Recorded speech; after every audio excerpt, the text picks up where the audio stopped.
Hey guys, welcome to the Catway.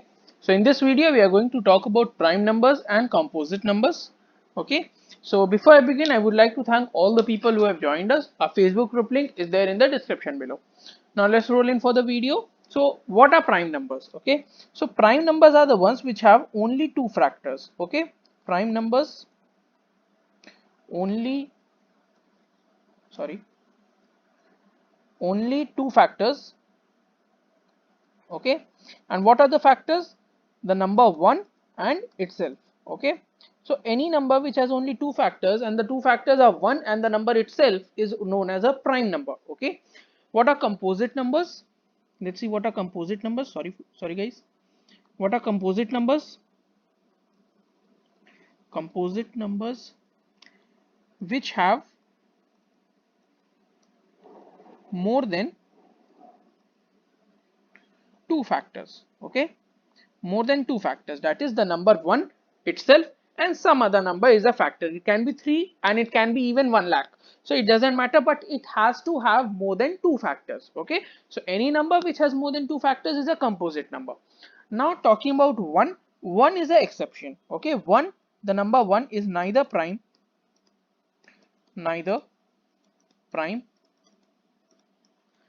nor composite. Okay, so 1 is neither prime nor composite because see, 1 has only one factor, that is 1, and a prime number needs to have two factors and a composite number needs to have more than two factors. 1 does not satisfy any of the criteria, so it is a neither prime or nor composite. Okay, now a few facts about prime numbers. Let's see. 2 is the smallest 2 is the smallest prime number and it is the only even prime number. Okay, so 2 is the smallest and the only prime number. Okay, this is the important thing, that it is the only prime even prime number. Okay, only even prime number. Okay, now let's see what see huh. The prime numbers are always of the form 6k plus minus 1. Okay, so prime numbers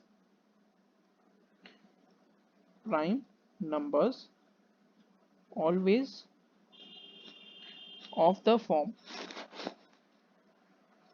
6k plus minus 1. Now this does not necessarily mean that all the numbers which are of form 6k plus minus 1 will be prime numbers, but if a number is a prime number it will definitely be a form 6k plus minus 1.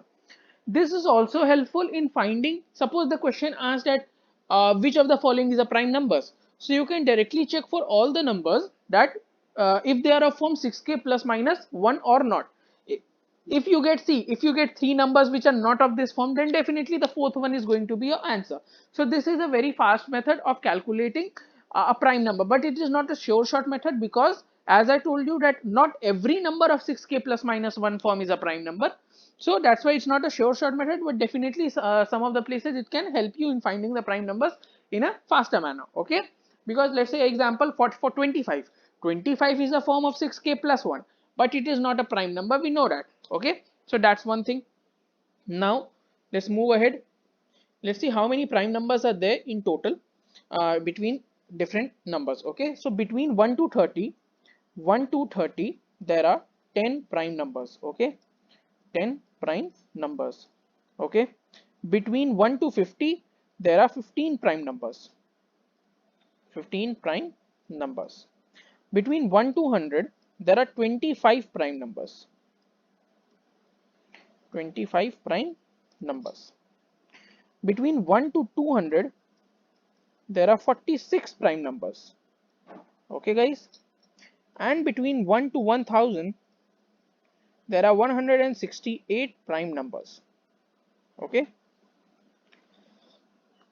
also acha, there's one more thing, that this applies only for prime numbers greater than 3. Okay, prime numbers greater than 3. Now one more thing, see, whenever there is a prime number greater than 3, okay, p square minus 1 is divisible by 24.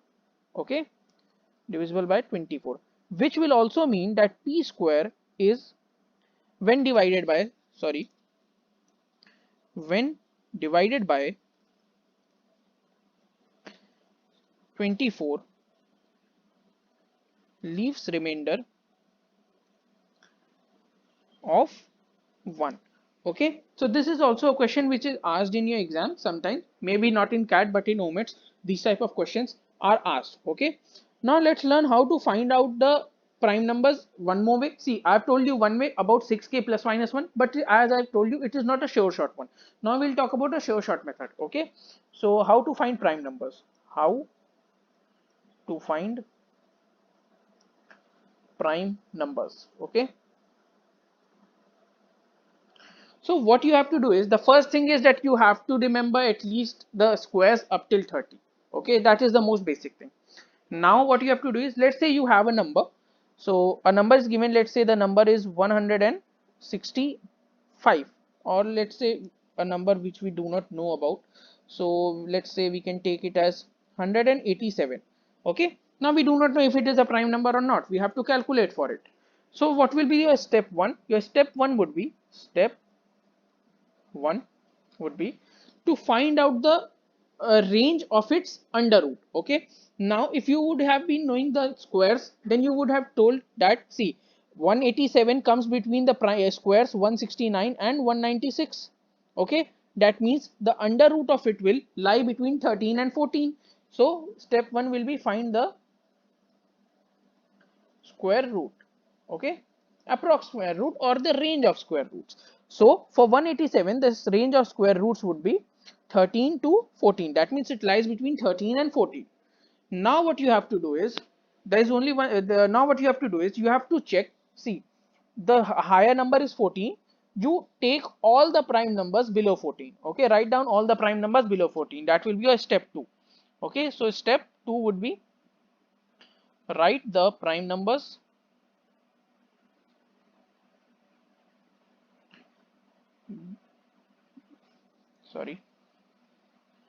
below the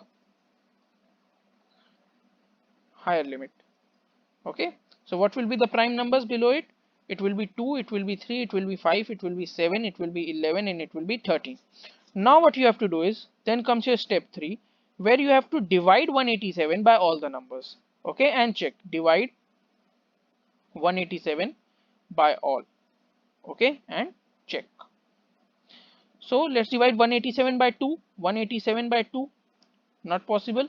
187 by 3, 819 and 9716, not possible. 187 by 5, 187 by 5, not possible. 187 by 7, let's see, 14, then 4 is left, 47, not possible. 187 divided by 11, let's say 7 and 77. Okay, so it goes in 1 and 7 times, 17 times. So 187 is not a prime number. So this is the faster method and the most accurate method to determine if a number is a prime number or not. But the prerequisite for this is that you must be aware of the squares up till at least up till 30, because in exam it is not going to ask generally above 900, that is any number above 900 it generally is not going to be asked. But you must be aware of squares up till 30 so that you can solve the questions easily. Okay, I hope I've made myself clear now. So that's it for today's video, guys, and we'll meet in the next video with divisibility rules. So thanks for watching.